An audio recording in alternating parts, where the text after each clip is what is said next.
ಕೇಳಿಬಿಡೋದು ವಾಸಿ ಮೊದಲು. ಅವ್ರೇನು ಹೇಳಿದ್ರು ಗೊತ್ತಾ, ನೀವು ಎಷ್ಟೊತ್ತಾದರೂ ಮಾತಾಡಿ ಅಂದರು. ಹಿಂದೆ ಯಾವುದೋ ಸಭೆಯಲ್ಲಿ ಹೀಗೆ ನಾನು ಎಷ್ಟೊತ್ತು ಮಾತಾಡಲಿ ಅಂತ ಕೇಳಿದಾಗ ಒಬ್ಬರಿದ್ನಿ ಅಂತ ಹೇಳಿದರು ನನಗೆ, ನೀವು ಎಷ್ಟೊತ್ತಾದರೂ ಮಾತಾಡಿ, ನಾವು ಅರ್ಧ ತಾಸಿಗೆ ಹೋಗ್ತೀವಿ ಅಂತ. ಅದು ಹಂಗಾಗಬಾರ್ದು ಅಂತ ಹೇಳಿ ಈ ಸಂದರ್ಭಕ್ಕೆ ಯಾವುದು ಸರಿನೋ ಅದನ್ನು ಹೇಳಬೇಕು ಅಂತ. ಇಷ್ಟೊಂದು ಜನ ಮಕ್ಕಳು ಇವತ್ತು ಸಾಂಸ್ಕೃತಿಕ ಕಾರ್ಯಕ್ರಮದಲ್ಲಿ ಭಾಗವಹಿಸ್ತಾ ಇದ್ದಾರೆ. ತುಂಬ ಸಂತೋಷದ ವಿಷಯ ಅದು. ನೀವು ಯಾರ್ಯಾರು ಮಕ್ಕಳಿಗೆ ಪ್ರೋತ್ಸಾಹ ಕೊಟ್ಟಿದ್ದೀರೋ ನೀವನ್ನೆಲ್ಲರೂ ಅಭಿನಂದಿಸ್ಬೇಕು ನಾನು. ಇಲ್ಲದೆ ಹೋದರೆ ಈಗ ಏನಾಗಿದೆ ಅಂದರೆ ನಾವೆಲ್ಲರೂ ಮಾರ್ಕ್ಸ್ವಾದಿಗಳಾಗಿಬಿಟ್ಟಿದ್ದೀವಿ. ಮಾರ್ಕ್ಸ್ ಮಾರ್ಕ್ಸ್ ಮಾರ್ಕ್ಸ್ ಮಾರ್ಕ್ಸ್ ಉಳಿದೇನು ಬರೆದಿದ್ರೆ ಅಡ್ಡಿ ಇಲ್ಲ, ಕೂತ್ಕೊಂಡು ಓದು, 98 ಬರಲಿ 100 ಬರಲಿ, ಬಂದರೆ ಏನೂ ತಪ್ಪಿಲ್ಲ. ಆದರೆ ಅದು ಹೋಗುವಾಗ ಜೀವನದಲ್ಲಿ ಮಾರ್ಕ್ಸ್ ಬಿಟ್ಟು ಒಂದು ಜೀವನ ಇದೆ ಅಂತ ಗೊತ್ತಾಗಬೇಕು. ನಾನು ಕಂಡಿದ್ದೇನೆ, ಕರಿಯರ್ ಉದ್ದಕ್ಕೂ ರ್ಯಾಂಕ್ ಬಂದು ಬದುಕಿನಲ್ಲಿ ಮೂರ್ಖರಾಗಿ ಬದುಕಿದವ್ರನ್ನ ಕಂಡಿದ್ದೇನೆ. ಡಿಗ್ರಿ ಪಡ್ಕೊಳ್ಳೋದೇನೋ ತುಂಬ ಚೆಂದಾಗಿ ಬದುಕಿದವ್ರನ್ನೂ ನೋಡಿದ್ದೀವಿ.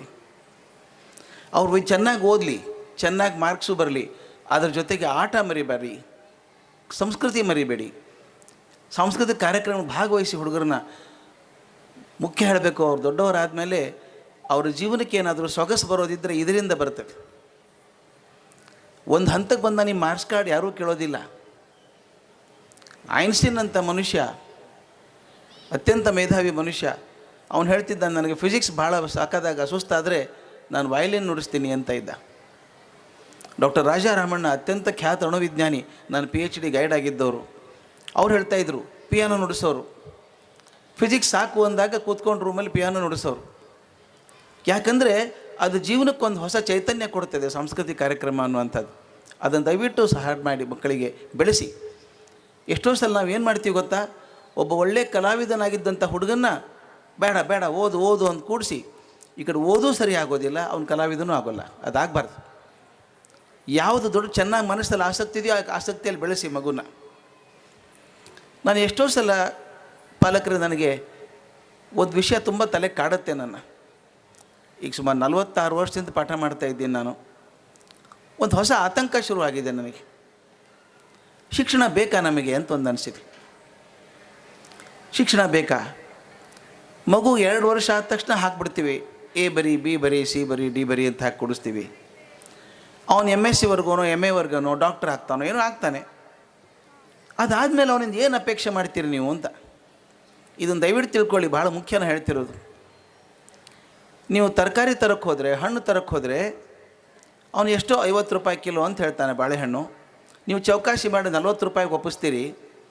40 ರೂಪಾಯಿಗೆ ಒಪ್ಪಿಸಿದ್ರು ಕೂಡ ಒಂದು ಕೊಳಕ್ಕೆ ಬಾಳೆಹಣ್ಣು ತೊಗೊಂಬರ್ತೀರಾ ರೇಟ್ ಕಮ್ಮಿ ಮಾಡಿದ್ದೀನಿ ಅಂತ? ಇಲ್ಲ, ಹುಡ್ಕಾಡು ಒಳ್ಳೆ ಬಾಳೆಹಣ್ಣು ತೊಗೊಂಬರ್ತೀವಲ್ಲ ನಾವು. ಒಂದು ದಿವಸ ತಿಂದು ಮುಗಿಸುವಂಥ ಬಾಳೆಹಣ್ಣಿಗೆ ಎಷ್ಟು ಕಾಳಜಿ ಮಾಡೋದಾದರೆ ನಿಮ್ಮ ಮಕ್ಕಳ ಬಗ್ಗೆ ಇನ್ನೂ ಹೆಚ್ಚಿಗೆ ಕಾಳಜಿ ಮಾಡಬೇಕಲ್ವ? ಬಾಳೆಹಣ್ಣಿಗೆ ಎಷ್ಟು ತಲೆ ಕೆಡಿಸ್ಕೋತೀವಿ ನಾವು. ನಮ್ಮ ಮಕ್ಕಳ ಜೀವನ ಎಲ್ಲಾಗಬೇಕು, ಏನು ಕಲಿಸ್ಬೇಕು? ಒಂದು ವರ್ಷದ ಕೊನೆಗೆ ಸಂಬಳ ಬಂದಾಗ ಲೆಕ್ಕ ಹಾಕ್ತೀರಿ, ಇಷ್ಟು ಸಂಬಳ ಇದಕ್ಕೆ ಖರ್ಚು, ಇದಕ್ಕೆ ಇಷ್ಟು ಖರ್ಚು ಅಂತ ಬಜೆಟ್ ಮಾಡ್ತೀರಿ. ಈ ಹಣ ಹೆಂಗೆ ಖರ್ಚು ಮಾಡಬೇಕು ಅಂತ ಪ್ಲ್ಯಾನ್ ಮಾಡ್ತೀರಿ.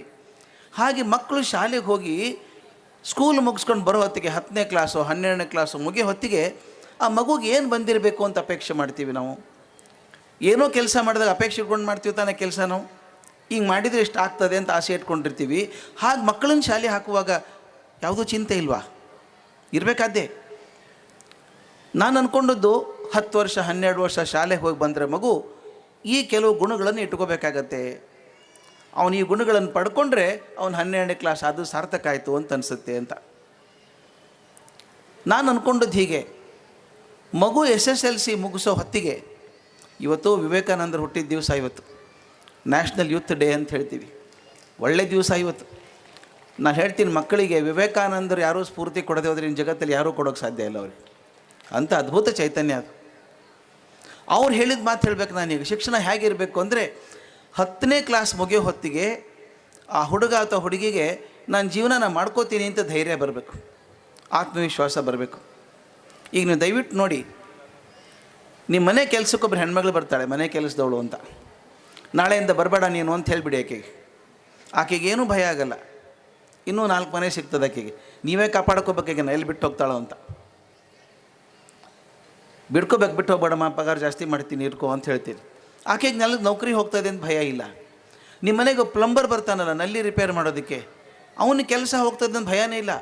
ನೀವೇ ಬೇಡ್ಕೋಬೇಕು ಅವನ ಮಾರಾಯ ಭಾನುವಾರ ಬಂದು ರಿಪೇರ್ ಮಾಡಿ ಹೋಗಪ್ಪ, ನಲ್ಲಿ ಸೋರ್ತಾ ಇದೆ, 10 ಸಲ ಬೇಡ್ಕೊಂಡಾಗ ಮಾಡಿ ಹೋಗ್ತಾನೆ ಬಂದು. ಅವ್ನಿಗೇನು ಕೆಲಸ ಹೋಗ್ತದೆ ಅಂತ ಭಯ ಇಲ್ಲ.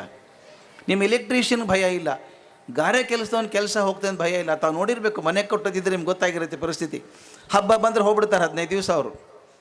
ನೀವು ನೌಕರಿ ಬಿಟ್ಟು ಎಂತಾದರೂ ಸಿನಿಮಾ ನೋಡೋಕೆ ಹೋಗ್ತೀರಾ? ಭಾಳ ಅಪರೂಪ ಅಲ್ವಾ? ಅವ್ರು ಹೋಗ್ತಾರೆ, 15 ದಿವಸ ಹೋಗ್ತಾರೆ. ಕೆಲಸದವ್ರು ಹೋದ್ರೆ ಬರೋದೇ ಇಲ್ಲ, ನಾವೇ ಹಾಕ್ಕೊಂಡಿರ್ಬೇಕು. ಬರೋ ಮಾರಾಯ ಅಡ್ವಾನ್ಸ್ ಕೊಡ್ತೀನಿ ಬನ್ನಿರಪ್ಪ ನೀವು. ಇದು ಈ ಕೆಲಸಗಾರರಿಗೆ ಕೆಲಸ ಹೋಗ್ತದೆ ಅಂತ ಭಯ ಇಲ್ಲ. ಆದರೆ ನಮ್ಮ ಪೋಸ್ಟ್ ಗ್ರ್ಯಾಜುಯೇಟ್ಸಿಗೆ ಭಾಳ ಭಯ ಇದೆ, ಎಲ್ಲಿ ಕೆಲಸ ಹೋಗ್ತದೋ ಅಂತ. ನಾನು ಪ್ರತಿ ವರ್ಷ ಪಾಠ ಮಾಡೋದಕ್ಕೆ ಅಮೇರಿಕಕ್ಕೆ ಹೋಗ್ತೀನಿ. ಈಗ ಒಂದು 5-6 ವರ್ಷದಿಂದ ಆದಂಥ ಘಟನೆ ನಿಮ್ಗೆ ಹೇಳಬೇಕು. ಅದನ್ನು ಲಾಸ್ ಆ್ಯಂಜಲೀಸ್ ಅಂತ ಒಂದು ಜಾಗ ಅಮೇರಿಕಾದಲ್ಲಿ, ಒಬ್ಬರು ಮನೆಗೆ ಹೋಗೋಣ ಬನ್ನಿ ಅಂತ ಕರ್ಕೊಂಡು ಹೋದರು. ಯಾಕೆ ಹೋಗ್ಬೇಕು ಅವ್ರ ಮನೆಗೆ ಅಂತ ಕೇಳಿದೆ. ದುಃಖದ ಸನ್ನಿವೇಶ, ಆ ಮನೆ ಹುಡುಗ ಆತ್ಮಹತ್ಯೆ ಮಾಡ್ಕೊಂಡಿದ್ದಾನೆ, ಸ್ವಲ್ಪ ಸಮಾಧಾನ ಹೇಳಬೇಕು ಅಂತ ಹೋದ್ವಿ. ನಿಮ್ಮ ಕಣ್ಣಲ್ಲಿ ಕೂಡಬೇಕು ಸ್ನೇಹಿತರೆ, ಇದೆಲ್ಲ ನಾನು ಹೇಳೋದು. ಆ ಹುಡುಗ ಅವನ ಎಜುಕೇಷನ್ ಬ್ಯಾಕ್ಗ್ರೌಂಡ್ ಹೇಳ್ತೀನಿ ನಿಮಗೆ. ಮದ್ರಾಸ್ IITಯಿಂದ BTech ಮಾಡ್ಕೊಂಡಿದ್ದಾನೆ. IIM ಅಹಮದಾಬಾದಿಂದ MBA ಮಾಡ್ಕೊಂಡಿದ್ದಾನೆ. These are the 2 good qualifications we flash around the world. BTech and MBA ಮಾಡಿ ಅವನು ದೊಡ್ಡ ಕಂಪ್ನಿ ಸೇರಿಕೊಂಡ, ಸಿಸ್ಕೋ ಅಂತ. ಅಮೇರಿಕಕ್ಕೆ ಹೋದ, 6-8 ವರ್ಷ ಕೆಲಸ ಮಾಡಿದ, ಸರ ಮೇಲೆ ಏರಿದ. 6 ವರ್ಷದ ಹಿಂದೆ ಅವನ ಸಂಬಳ ಎಷ್ಟಿತ್ತು ಅಂದರೆ, ನಮ್ಮ ಭಾರತದ ಸಂಬಳಕ್ಕೆ ಹೋಲಿಸೋದಾದರೆ ವರ್ಷಕ್ಕೆ ಸುಮಾರು 4.5 5 ಕೋಟಿ ರೂಪಾಯಿ ಸಂಬಳ ಅವನು. ಮನೇಲಿ ಇರೋರು ಯಾರು? ಅವನು, ಅವನ ಹೆಂಡತಿ, 2 ಮಕ್ಕಳು, ಇಷ್ಟೇ, 4 ಜನ ಇರೋದು. ಅವನು ಯಾಕೆ ನೇಣು ಹಾಕ್ಕೊಂಡ? ಅಮೇರಿಕಾದಲ್ಲಿ ಆರ್ಥಿಕ ಹಿಂಜರಿತ ಶುರು ಆಯಿತು, ರೆಸೆಷನ್ ಶುರು ಆಯಿತು. ಇವನ ಗೆಳೆಯನ ಕೆಲಸ ಹೋಯಿತು, ಇವನು ಹೋಗಿಲ್ಲ. ಇವನು ಭಯ ಹತ್ಕೊಂಡ್ಬಿಡ್ತು, ನನ್ನ ಗೆಳೆಯನ ಕೆಲಸ ಹೋಯಿತು ಅಂದರೆ ನೆಕ್ಸ್ಟ್ ನನಗೆ ಬರ್ತದೆ ಏನ ಅಂತ ಹೇಳಿ ಗಾಬರಿಯಾಗಿ ನೇಣು ಹಾಕ್ಕೊಂಡ. ಅವರೆಲ್ಲ ಸಮಾಧಾನ ಮಾಡಿ ಬಂದ್ವಿ ನಾವು. ಆದರೆ ನನ್ನ ಮನಸ್ಸಿಗೆ ತೋಚಿದ್ದು ಏನು ಗೊತ್ತಾ? ನಮ್ಮ ಶಿಕ್ಷಣ ಪೂರ್ತಿ ಸೋತು ಹೋಯಿತು ಅನಿಸ್ಬಿಡ್ತು. ಯಾಕೆ ಸೋತು ಹೋಯಿತು ಅಂದರೆ, BTech ಮಾಡ್ಕೊಂಡು MBA ಮಾಡ್ಕೊಂಡು ಹುಡುಗನ ಒಂದು ಕೆಲಸ ತೊಗೋತೀನಿ ಅಂತ ಧೈರ್ಯ ಇಲ್ಲ. ನಮ್ಮ ಮನೆ ಕೆಲಸದವಳು ಇರುವಂಥ ಧೈರ್ಯ ಹುಡುಗನಿಗೆ ಬರಲಿಲ್ಲ. ನಾವೇನು ಮಾಡಿದ್ದೀವಿ, 20 ವರ್ಷ ಶಾಲೆ ಕಳಿಸಿ ಹಿಂಗೆ ಮಾಡಬೇಡ, ಹಿಂಗೆ ಮಾಡಬೇಡ, ಹಿಂಗೆ ಮಾಡಬೇಡ, ಹಿಂಗೆ ಮಾಡಬೇಡ ಅಂತ ಕಲಿಸಿ ಹಿಂಗೆ ಮಾಡು ಅಂತ ಹೇಳಲೇ ಇಲ್ಲ ಅವನಿಗೇನು. ಅವನನ್ನು ಮಾಡೋಕ್ಕೆ ಬಿಡಲಿಲ್ಲ ನಾವು ಯಾವುದನ್ನು ಫ್ರೀಯಾಗಿ. ಪ್ರತಿಯೊಂದಕ್ಕೂ ಮುಖ ನೋಡ್ಬೇಕು. ಯಾರ್ದಾದರೂ ಇನ್ಸ್ಟ್ರಕ್ಷನ್ ಕೊಟ್ಟರೆ ಮಾತ್ರ ಫಾಲೋ ಮಾಡು, ಹಂಗೆ ಮಾಡಿಬಿಟ್ಬಿಟ್ವಿ ನಾವು. ಹಂಗೆ ಮಾಡಬಾರ್ದು. ಎಲ್ಲಿವರೆಗೂ ಹುಡುಗರು ತಮ್ಮ ನಿರ್ಧಾರ ಅಥವಾ ತೊಗೊಳ್ಳೋರು ಏನೂ ತಪ್ಪಾಗಲ್ಲ. ಇದಕ್ಕೆ ನಾನು ದಯವಿಟ್ಟು ನಿಮ್ಗೆ ಯಾಕೆ ಹೇಳ್ತಿದ್ದೀನಿ ಅಂದರೆ, ನಿಮ್ಮ ಜವಾಬ್ದಾರಿ ಬಹಳ ದೊಡ್ಡದಿದೆ ಮಕ್ಕಳ ಬಗ್ಗೆ. ನಾವು ಒತ್ತಿ ಪ್ರೆಷರ್ ಹಾಕಿ ಓದು PCMB ಓದು, PUC ಓದು, IITಗೆ ಹೋಗು ಅಂತ ಮಾಡಿ ಕಳಿಸ್ತೀವಿ. ಎಷ್ಟು ಕಷ್ಟ ಅನಿಸುತ್ತೆ ನನಗಂದರೆ, 2 ವರ್ಷ PUCಯಲ್ಲಿ ಮಕ್ಕಳಿದ್ದರೆ ಅವರು PCMB ಕಲಿಸಿ ಅಪ್ಪ ಅಮ್ಮನ ಹೆಸರು ಕೂಡ ಮರೆತು ಹೋಗಿರುತ್ತೆ ಪಾಪ. ಹೋಗಿ ಕಣ್ಣು ತೆಗೆದ್ರೆ ಬೇರೆ ಇಕ್ವೇಷನ್ನೇ ಕಾಣಿಸ್ತವೆ. ನೀವು ಕಳಿಸೋವರೆಗೂ ನೀವು ನೋಡಿದ್ದೀರಿ, ಮುಂದಿನ ಭಾಗ ನಾನು ನೋಡಿದ್ದೀನಿ. ಪ್ರತಿ ವರ್ಷ IIT ಚೆನ್ನೈ, ಮುಂಬೈ 2ಕ್ಕೂ ಟ್ರೈನಿಂಗ್ ಹೋಗ್ತೇನೆ ನಾನು, ಫ್ಯಾಕಲ್ಟಿ ಟ್ರೈನಿಂಗಿಗೆ. ಅವ್ರು ಡೈರೆಕ್ಟ್ ಹೇಳ್ತಾರೆ, ಸರ್ ಇವರೆಲ್ಲ ಒಂದು ಪರೀಕ್ಷೆ ಪಾಸಾಗಿ ಬಂದುಬಿಟ್ಟಿದ್ದಾರೆ IITಗೆ, ಭಾಳ ಕಷ್ಟದಲ್ಲಿದ್ದಾರೆ. ಅವರು ಕಷ್ಟದಲ್ಲಿ ಹಾಕಿದ್ದಾರೆ. ಒಂದು ಪರೀಕ್ಷೆ ಪಾಸ್ ಆಗೋದಿದೆಯಲ್ಲ, ಉಸಿರು ಬಿಗಿ ಹಿಡಿದು ಓದೋದು, ಇದು 100 ಮೀಟರ್ ರೇಸ್ ಇದ್ದಂಗೆ, ಓಡ್ಬಿಡ್ಬೋದು. ಅಲ್ಲಿ ಮುಂದೆ 4 ವರ್ಷ BTech ಪ್ರೋಗ್ರಾಮ್ ಮಾಡಬೇಕಲ್ಲ, ಅದು 100 ಮೀಟರ್ ರೇಸ್ ಅಲ್ಲ, ಮ್ಯಾರಥಾನ್ ರೇಸ್ ಅದು. ಇದೇ ರೀತಿ ನೀವು ಓಡಿದರೆ 200 ಮೀಟ್ರ್ ಕುಸಿದು ಬೀಳ್ತೀರಿ. ಆ ಹುಡುಗರಿಗೆ ಇಂಗ್ಲೀಷ್ ಬರಲಿಲ್ಲ, ಸರಿಯಾಗಿ ಜ್ಞಾನ ಇಲ್ಲ, ಏನೋ ಪರೀಕ್ಷೆ ಪಾಸ್ ಆಗಿಬಿಟ್ಟಿದ್ದಾರೆ, ಕ್ಲಾಸಲ್ಲಿ ಅರ್ಥವೇ ಆಗಲ್ಲ. ಪರಿಸ್ಥಿತಿ ಹುಡುಗರದ್ದು ಏನಾಗಿದೆ ಗೊತ್ತಾ? ವಾಪಸ್ ಊರಿಗೆ ಹೋಗೋಂಗಿಲ್ಲ. ಯಾಕಂದರೆ ಹಾರ ಹಾಕಿ ಚಪ್ಪಾಳೆ ತಟ್ಟಿ IIT ಹೋಗಿದ್ದ ಹುಡುಗ ಅಂತ ಮೆರವಣಿಗೆ ಮಾಡಿ ಕಳಿಸಿದ್ದಾರೆ. ಅಲ್ಲಿ ಇರೋ ಹಂಗಿಲ್ಲ, ಅರ್ಥವೇ ಆಗ್ತಾ ಇಲ್ಲ.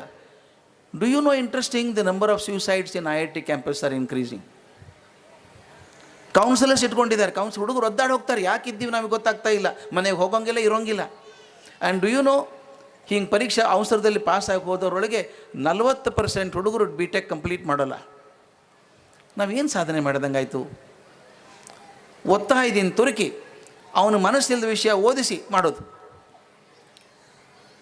ದಯವಿಟ್ಟು ನಾನೊಂದು ಸಲಹೆ ಕೊಡ್ತೀನಿ ತಮಗೆ. ಅಂದರೆ ನಿಮ್ಗೆ, ನೀವು ಪೇರೆಂಟ್ಸ್ ಎಲ್ಲ ಒಳ್ಳೆಯವರೇ, ಮಕ್ಕಳಿಗೆ ಚೆನ್ನಾಗಿ ಆಗಬೇಕು ಅಂತ ಆಸೆ ಇದೆ. ಅದು ಆಗೋದ್ರೊಳಗೆ ಆ ಮಗು ಶಕ್ತಿ ಏನು ಸ್ವಲ್ಪ ಗಮನಿಸ್ಬೇಕಲ್ವ ನಾವು. ಅದಕ್ಕೆ ನಿಮ್ಮ ಮಕ್ಕಳು 8th ಸ್ಟ್ಯಾಂಡರ್ಡ್ ಬಂದ ಮೇಲೆ ಒಂದು ಆ್ಯಪ್ಟಿಟ್ಯೂಡ್ ಟೆಸ್ಟಿಂಗ್ ಮಾಡಿಸಿ. ಆ್ಯಪ್ಟಿಟ್ಯೂಡ್ ಟೆಸ್ಟಿಂಗ್ ಮಾಡಿ ಆ ಹುಡುಗ ಅಥವಾ ಹುಡುಗಿಗೆ ಯಾವ ಆಸಕ್ತಿಗಳಿದ್ದಾವೆ ನೋಡಿ ಅದನ್ನು ಪ್ರಚೋದನೆ ಕೊಡಿ. ಸ್ವಾಮಿ ತೆಂಡೂಲ್ಕರ್ಗೆ ಏನು ಬರ್ತದೆ? ಕ್ರಿಕೆಟ್ ಒಂದೇ ತಾನೇ. ಸಚಿನ್ ತೆಂಡೂಲ್ಕರ್ ಕ್ರಿಕೆಟ್ 1ರಿಂದನೇ ಜಗತ್ ಪ್ರಸಿದ್ಧ ಆದ, ಭಾರತ ರತ್ನ ಆದ. ಕ್ರಿಕೆಟ್ ಒಂದೇ, ಮತ್ತೊಂದು ಏನು ಬರ್ತದೆ ಗೊತ್ತಿಲ್ಲ. ಲತಾ ಮಂಗೇಶ್ಕರ್ಗೆ ಬರೋದು ಹಾಡು ಒಂದೇ, ಅಲ್ವಾ? ಬಿಸ್ಮಿಲ್ಲಾ ಖಾನ್ ಅವರು ಶಹನಾಯಿ ಒಂದೇ. ಅಂದರೆ ಯಾವುದೋ ಒಂದು ಗುಣವನ್ನು, ಒಂದು ವಿಷಯವನ್ನು ಗಟ್ಟಿಯಾಗಿ ಹಿಡ್ಕೊಂಡು ತಲಸ್ಪರ್ಶಿಯಾಗಿ ಓದಿ ಎತ್ತರಕ್ಕೆ ಹೋದರೆ ಜಗದ್ವಿಖ್ಯಾತರಾಗ್ತಾರೆ. ಎಲ್ಲೂ ಅರ್ಧ ಮಾಡ್ಕೊಂಡು ಹೋದರೆ they also ran but they don't reach the target. ಹಂಗಾಗಬಾರ್ದು ನಮ್ಮ ಮಕ್ಕಳು. ಅದಕ್ಕೆ ಬಾಲ್ಯದಿಂದಾನೇ ಶುರು ಮಾಡಿ ಕಲಿಸೋದಕ್ಕೆ. ಏನು ಕಲಿಸ್ಬೇಕು ಮಕ್ಕಳಿಗೆ ಬಾಲ್ಯದಿಂದ? ನಾನು ನೋಡಿದ್ದೇನೆ 3 ಥರದ ಪಾಲಕರು ಇರ್ತಾರೆ. ಹಾಗೆ ನೋಡಿದರೆ ಎಷ್ಟು ಜನ ಪಾಲಕರಿದ್ದಾರೋ ಅಷ್ಟು ಥರದ ಪಾಲಕರ ರೀತಿಗಳಿದ್ದಾವೆ. ಸಾಮಾನ್ಯವಾಗಿ 3 ಥರ. ಒಬ್ಬರು ಪೇರೆಂಟ್ಸು ಭಾಳ ಸಲಿಗೆ, ಪ್ರೀತಿ ಅಂದರೆ ಅಸಾಧ್ಯ ಪ್ರೀತಿ ಮಕ್ಕಳ ಮೇಲೆ ಇರಬೇಕಾದ್ದೇ, ಇರಬಾರ್ದು ಅಂತಲ್ಲ. ನೀವೊಂದು ಕೇಳಿ ನೋಡಿ, ನಿಮ್ಮ ತಂದೆ ತಾಯಿ ಮನೇಲಿದ್ದರೆ ಕೇಳಿ ನೋಡಿ, ನಮ್ಮನ್ನೆಲ್ಲ ಹೆಂಗೆ ಬೆಳೆಸಿದ್ರಿ ನೀವು ಅಂತ ಕೇಳಿ ನೋಡಿ. ಏನು ಗೊತ್ತೇ ಆಗಲಿಲ್ಲಪ್ಪ, ಹೆಂಗೋ ಬೆಳೆದುಬಿಟ್ರಿ ನೀವು ಅಂತಾರೆ. ಆದರೆ ಈಗ young parents are finding it lot difficult to bring up the children. ಮಕ್ಕಳನ್ನು ಬೆಳೆಸೋದೇ ಕಷ್ಟ ಆಗಿಬಿಟ್ಟಿದೆ. ಒಂದು ಮಾತಂದರೆ ಹೆಚ್ಚು, ಒಂದು ಮಾತಂದರೆ ಕಮ್ಮಿ, ಮಾತಾಡೋಂಗಿಲ್ಲ, ಇಷ್ಟು ಡೆಲಿಕೇಟ್ ಆಗಿದ್ದಾವೆ. ಈಗೆಲ್ಲ ಸಿಂಗಲ್ ಚೈಲ್ಡ್ ಸಿಂಡ್ರೋಮ್, ಒಂದೇ ಮಗು, ಬಹಳ ಅಂದರೆ 2 ಮಗು, ದುರ್ಬೀನ್ ಕೆಳಗಿಟ್ಟು ಬೆಳೆಸ್ತಾರೆ ಅವ್ರನ್ನೆಲ್ಲ. ನಾನು ನೋಡಿದ್ದೀನಿ, ನೀವು ಹಂಗಿಲ್ಲ ಅಂತ ನನಗೆ ಗೊತ್ತು, ಅದಕ್ಕೆ ಹೇಳ್ತೀನಿ ನಾನು. ಕೆಲವು ತಾಯಂದ್ರೆ ಎಷ್ಟು ಪ್ರೀತಿ ಮಕ್ಕಳ ಮೇಲೆ ಅಂದರೆ ಹೋಮ್ವರ್ಕ್ ಕೂಡ ಅವರೇ ಮಾಡ್ತಾರೆ ಎಡಗೈಯಿಂದ. ಪಾಪ ಮಗು ತೂಕಿಡ್ಸ್ತಾನೆ, ಬಿಡಿ ನಾನೇ ಮಾಡ್ತೀನಿ ಹೋಮ್ವರ್ಕು. ಇದು ನೀವು ಮಗುಗೆ ಉಪಕಾರ ಮಾಡೋ ಕೆಲಸ ಅಲ್ಲ, ಬಹುದೊಡ್ಡ ಅಪಕಾರ ಮಾಡೋ ಕೆಲಸ. ಮಗು ಹೋಮ್ವರ್ಕ್ ಅದು ಅವನೇ ಮಾಡಲಿ, ತೂಕಿಡ್ಸಿಟ್ಟು ಬಿಡಲಿ, ಮರುದಿವಸ ಮಾಡದೆ ಹೋದ್ರೆ ಶಾಲೆಯಲ್ಲಿ ಬೈಸ್ಕೊಂಡ್ರು ಅಡ್ಡಿ ಇಲ್ಲ, ಅವನೇ ಮಾಡಲಿ, ಅವನ ಕೆಲಸ ಅವನೇ ಮಾಡೋಕ್ಕೆ ಬಿಡಬೇಕು. ನಮ್ಮ ಮೊನ್ನೆ ಬರಬೇಕಾದ್ರೆ ಫ್ಲೈಟಲ್ಲಿ ಒಬ್ಬರು ತಾಯಿ ಕೂತಿದ್ದಾರೆ ಆ ಕಡೆ ಸೀಟಲ್ಲಿ. ಅವನು ಸುಮಾರು 7-8 ವರ್ಷದ ಹುಡ್ಬೇಕು ಹುಡುಗ. ಅವನ ಬಾಯಲ್ಲಿ ತುತ್ತು ಹಾಕಿ ತುಂಬಿಸ್ತಾ ಇದ್ದಾರೆ. ಈ ಗಾರೆಯವರು ಸಿಮೆಂಟ್ ಹಾಕಿ ಮೆತ್ತಾರಲ್ಲ ಹಾಗೆ ಇಷ್ಟಿಷ್ಟು ಹಾಕಿ ತಿನ್ನಿಸ್ತಾರೆ. ನಾನು ನೋಡೋಕ್ಕೆ ಆಗಲಿಲ್ಲ, ನನಗೆ ಎಲ್ಲ ಕಡೆ ಚೆಲ್ತಾಯಿದ್ರು.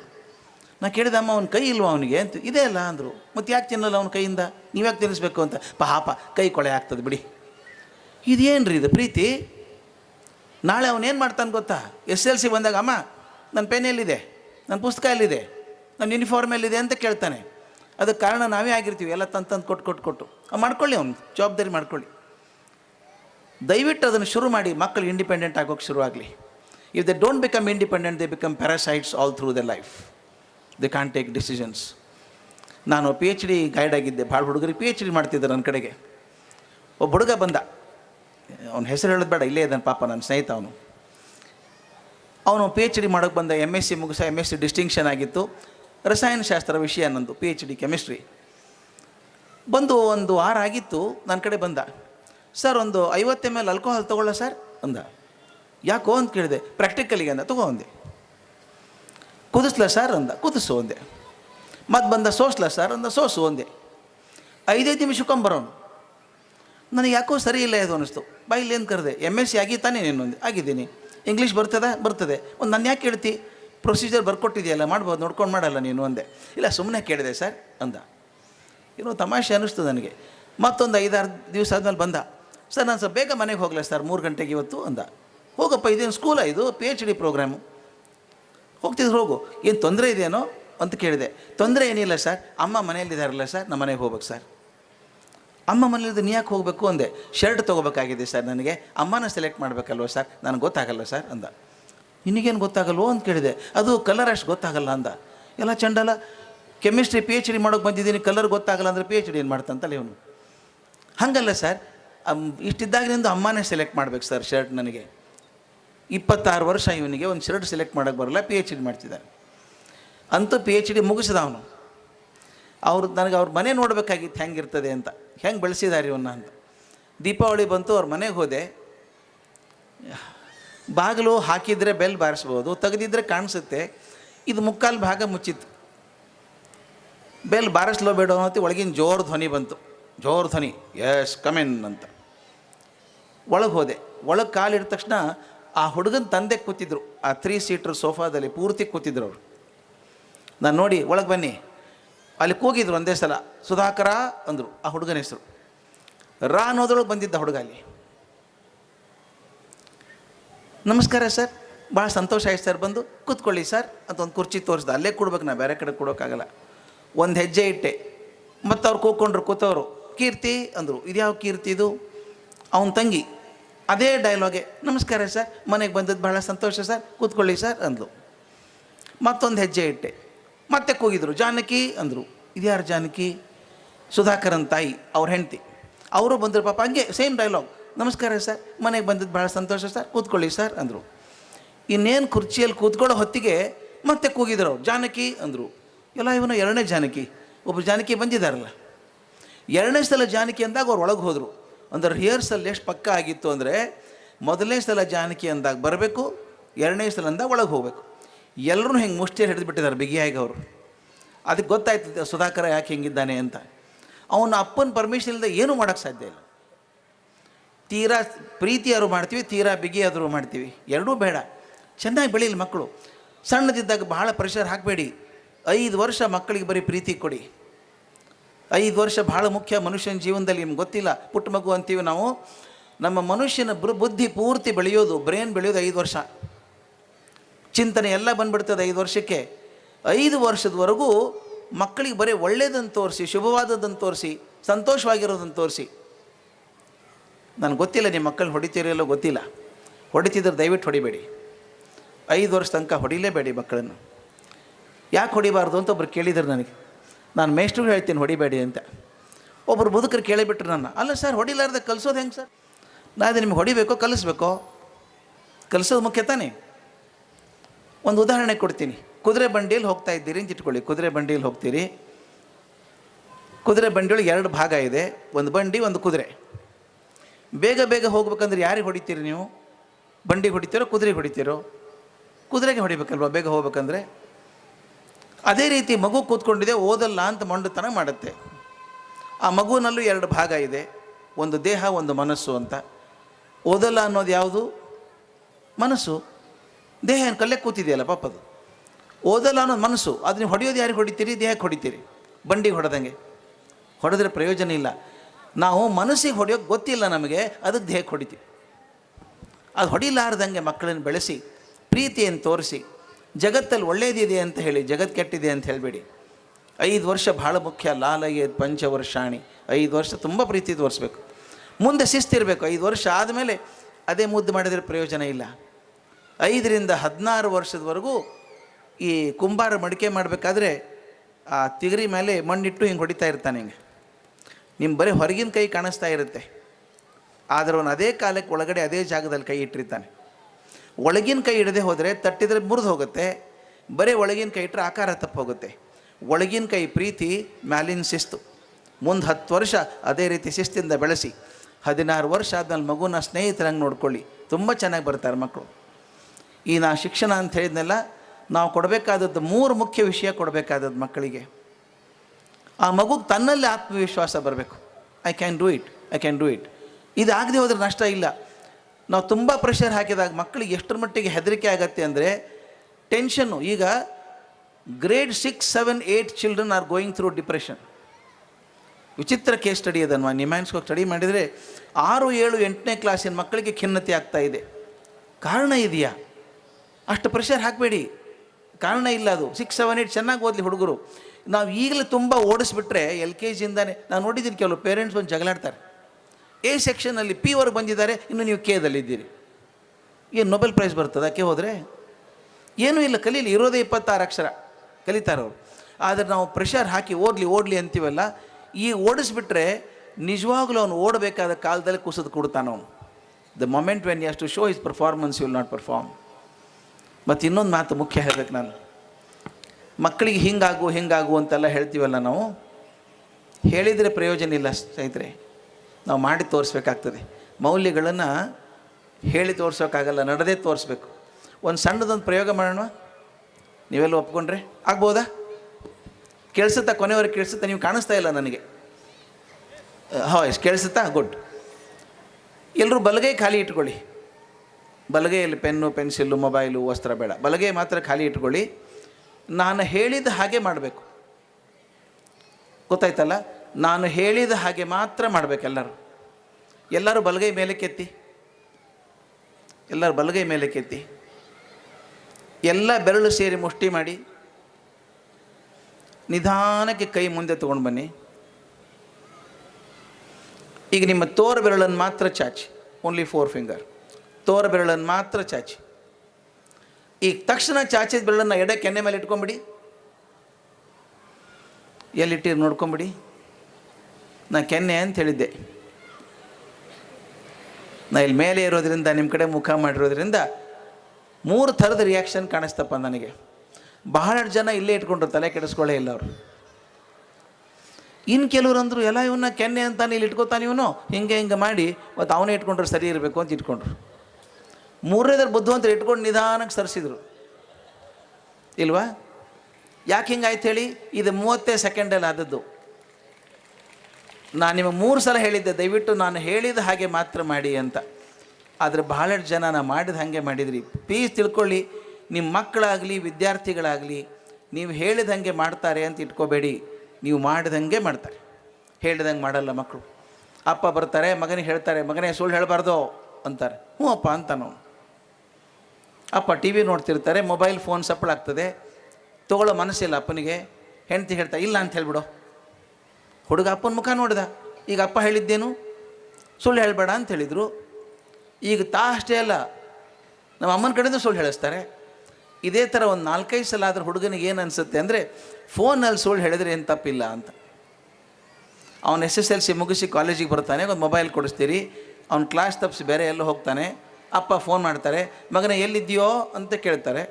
ಅವ್ನು ಫೋನ್ ಮುಚ್ಚಿಬಿಟ್ಟು ಹೇಳ್ತಾನೆ, ಅಪ್ಪ ಸ್ಪೆಷಲ್ ಕ್ಲಾಸ್ ನಡೀತಾ ಇದೆ, ಆಮೇಲೆ ಫೋನ್ ಮಾಡ್ತೀನಿ ಅಂತಾನೆ. ಅವನು ಸುಳ್ಳು ಹೇಳೋಕೆ ಕಲಿಸಿದವ್ರು ಯಾರು? ನಾವೇ ತಾನೇ.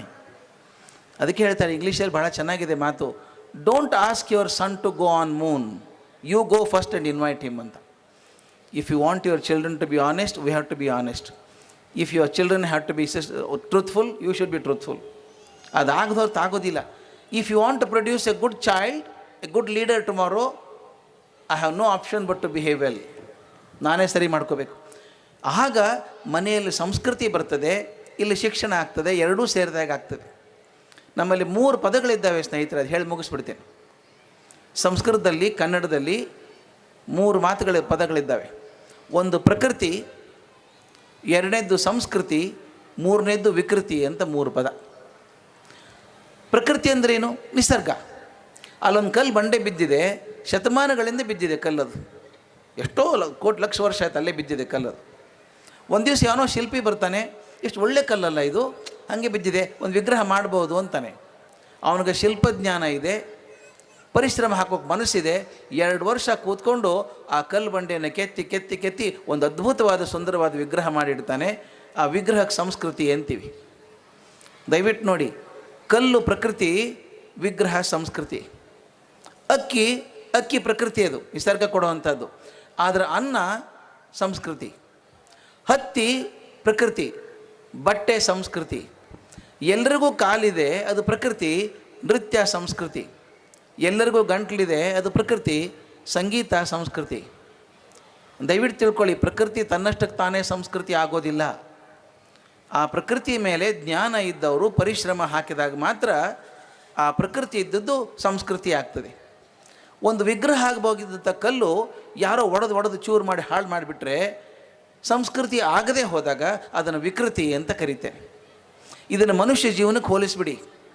ಆಗ ತಾನೇ ಹುಟ್ಟಿದಂಥ ಮಗು ಇದೆಯಲ್ಲ, ಏನು ಪಾಪ ಅಳೋದು ಬಿಟ್ಟರೆ ಏನೂ ಬರಲ್ಲ ಪಾಪ, ಅದಕ್ಕೆ ಪ್ರಕೃತಿ ಅದು. ಆಗ ತಾನೇ ಹುಟ್ಟಿದ ಮಗು ಪ್ರಕೃತಿ ಇದೆಯಲ್ಲ, ತಾಯಿಯಿಂದ ಕಲ್ಕೊಳ್ಳುತ್ತೆ, ತಂದೆಯಿಂದ, ಮನೆಯವರಿಂದ, ಸ್ಕೂಲು, ಕಾಲೇಜು, ಯೂನಿವರ್ಸಿಟಿ, ಸಮಾಜ ಕಲ್ಕೊಂಡು 25-30 ವರ್ಷ ಆಗೋ ಹೊತ್ತಿಗೆ ಒಬ್ಬ ಸುಸಂಸ್ಕೃತ ವ್ಯಕ್ತಿ ಅಂತ ಆಗ್ತದೆ. ಯಾವ ಸಂಸ್ಕಾರಗಳಿಂದ ಪ್ರಕೃತಿಯಾಗಿದ್ದಂಥ ಮಗು ಸುಸಂಸ್ಕೃತ ಆಯಿತೋ ಆ ಸಂಸ್ಕಾರಗಳ ಹೆಸರು ಶಿಕ್ಷಣ. ಶಿಕ್ಷಣ ಅಂದರೆ ಸರ್ಟಿಫಿಕೇಟ್ ಅಲ್ಲ, ಮಾರ್ಕ್ಸ್ ಕಾರ್ಡ್ ಅಲ್ಲ. ಯಾರಿಗೆ ಸಂಸ್ಕಾರ ಸಿಕ್ಕಿದೆಯೋ ಅವರು ಶಿಕ್ಷಣ ಪಡ್ಕೊಂಡ ಹಾಗೆ. ಬರೀ ಮಾರ್ಕ್ಸ್ ಕಾರ್ಡ್ ತೊಗೊಂಡ್ರೆ ಶಿಕ್ಷಣ ಬಂತು ಅಂತಲ್ಲ. ನನ್ನ ಜೊತೆಗೆ ಒಬ್ಬ ಹುಡುಗ PhD ಮಾಡಿದ, ಅಮೇರಿಕಕ್ಕೆ ಹೋಗ್ಬೇಕು ಇನ್ನೊಂದು PhDಗೆ ಅಂತ ಪ್ರಯತ್ನ ಮಾಡಿದ. ಅವ್ರ ತಂದೆ ಬೆಳಗಾವಿ ಹತ್ರ ಸಣ್ಣ ಹಳ್ಳಿ, ಪ್ರೈಮರಿ ಸ್ಕೂಲ್ ಟೀಚರು. ಈಗಿನಷ್ಟು ಸುಲಭ ಆಗಿರಲಿಲ್ಲ ಅಮೇರಿಕಕ್ಕೆ ಕಳಿಸೋದು. ಪಾಪ ಹೊಲ ಎಲ್ಲ ಮಾರಿ ಮಗನ ಕಳಿಸಿದರು. ಇವನು ಹೋಗಿ 2ನೇ PhD ಮಾಡ್ತಾ ಅಲ್ಲ ಅಮೇರಿಕನ್ ಹುಡುಗಿನ ಮದುವೆ ಆದ. ಅಪ್ಪ ಅಮ್ಮನಿಗೆ ಹೇಳಲೇ ಇಲ್ಲ ಮದುವೆ ಆಗಿದ್ದೀನಿ ಅಂತ. ನಾವು ಒಂದು 4-5 ಜನಕ್ಕೆ ಗೊತ್ತಿತ್ತು ಮದುವೆ ಆಗಿದ್ದಾನೆ ಅಂತ. 5 ವರ್ಷ ಆದ್ಮೇಲೆ ಮೊದಲನೇ ಸಲ ಭಾರತಕ್ಕೆ ವಾಪಸ್ ಬಂದ. ಅಕಸ್ಮಾತ್ ನಾನು ಬೆಳಗಾಂನಲ್ಲಿದ್ದೆ ಅವತ್ತು, ಹೇಗೋ ಬರ್ತಾನಲ್ಲ ಅಂತ ಏರ್ಪೋರ್ಟಿಗೆ ಹೋದೆ. ಭಾಳ ಸಣ್ಣ ಏರ್ಪೋರ್ಟ್ ಆವಾಗ. ಹೋದರೆ ಅಲ್ಲೊಂದು ಕುರ್ಚಿ ಮೇಲೆ ಅವರ ಅಪ್ಪ ಕೂತಿದ್ದಾರೆ, ಹುಡುಗನಪ್ಪ. ನಾನು ನಮಸ್ಕಾರ ಮಾಡಿಬಿಟ್ಟು, ಏನು ಕಾಕ ಮಗ ಬರ್ತಾನಲ್ಲ ಇವತ್ತು, ಅವ್ರ ಬಟ್ಟೆ ಹೇಗಿತ್ತು, ಮುದ್ದೆ ಮುದ್ದೆ ಆದ ಧೋತ್ರ, ಮುದ್ದೆ ಆದ ಕೋಟು, ಮಾಸಿದಂಥ ಒಂದು ಟೊಪ್ಪಿಗೆ, ದಪ್ಪ ಕನ್ನಡಕ, ಮುಖದ ಮೇಲೆ 4 ದಿವಸದ ಗಡ್ಡ, ಕೈಯಲ್ಲಿ ಒಂದು ಗುಲಾಬಿ ಹಿಡ್ಕೊಂಡು ಕೂತಿದ್ದಾರೆ, ಗುಲಾಬಿ ಹೂ ಮಗನಿಗೋಸ್ಕರ ಅಂತ. ಆಗಿನ ಕಾಲದಲ್ಲಿ ವಾಟ್ಸಪ್ ಇರಲಿಲ್ಲ, ಸ್ಕೈಪ್ ಇರಲಿಲ್ಲ, ನೋಡೇ ಇಲ್ಲ ಮಗನ ಪಾಪ ಅವರು. ಆಯಿತು ಕೂತ್ಕೊಳ್ಳಿ ಕಾಕ ಅಂತೇಳಿ ಒಳಗಡೆ ಹೋದೆ ನಾನು. ಬಾಂಬೆದಿಂದ ವಿಮಾನ